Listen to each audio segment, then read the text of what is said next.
Buenas tardes chicos, el día de hoy vamos a desarrollar el tema de ángulos compuestos parte 2, propiedades. A ver, empecemos por la primera propiedad. Si digamos que tenemos una expresión K que es igual a A que multiplica a seno de X más o menos B que multiplica a coseno de X, nosotros podemos calcular el máximo valor que puede tomar la expresión K,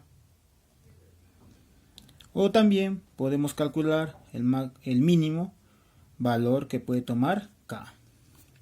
A ver, si queremos calcular el máximo valor que puede tomar esta expresión sería, y esto es igual a quién, a la raíz cuadrada de quién, de A al cuadrado más quién, más B al cuadrado.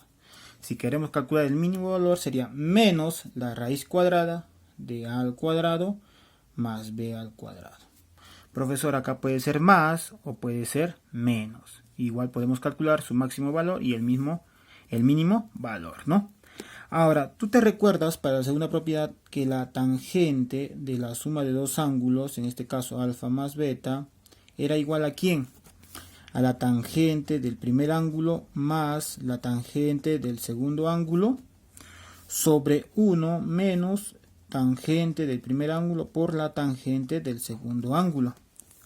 Profesor, si el denominador pasa a multiplicar, ¿qué nos quedaría? Nos queda tangente del primer ángulo más beta, alfa más beta, menos ¿quién?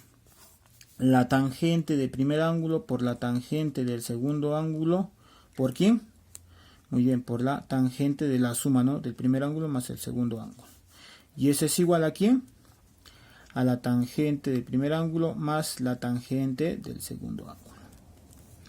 Si nosotros queremos solo tener la tangente de la suma de alfa más beta, esto va a ser igual, esto menos pasa al otro lado a sumar, ¿no? ¿Cómo sería?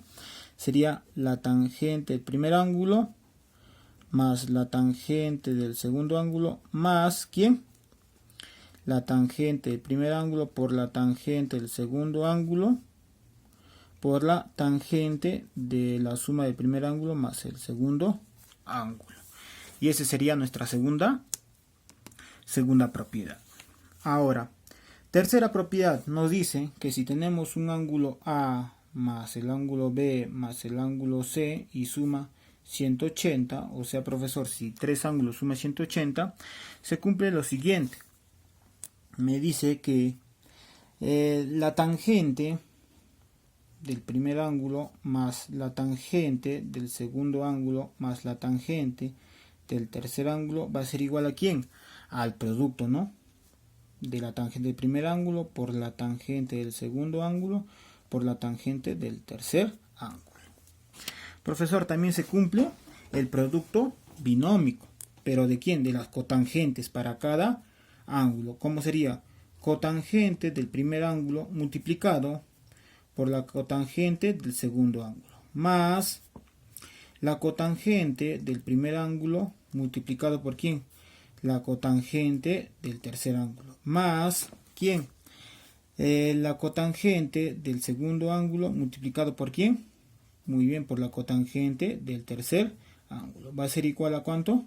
A 1. Propiedad. ¿Está bien? Ahora, profesor, ¿qué pasaría si suma estos tres ángulos 90 grados? Es similar, pero de forma contraria, ¿no? Si aquí es tangente, acá sería cotangente, ¿no? Cotangente del primer ángulo más la cotangente del segundo ángulo más la cotangente del tercer ángulo es igual a ¿quién? Al producto, ¿no? Cotangente del primer ángulo por la cotangente del segundo ángulo por la cotangente del tercer ángulo. Y profesor, acá un producto binómico de la tangente. ¿Cómo sería? Sería la tangente del primer ángulo por la tangente del segundo ángulo más la tangente del primer ángulo por la tangente del tercer ángulo más la tangente del segundo ángulo por la tangente del tercer ángulo. Y va a ser igual a 1. Y esas serían nuestras 4 propiedades de ángulos compuestos parte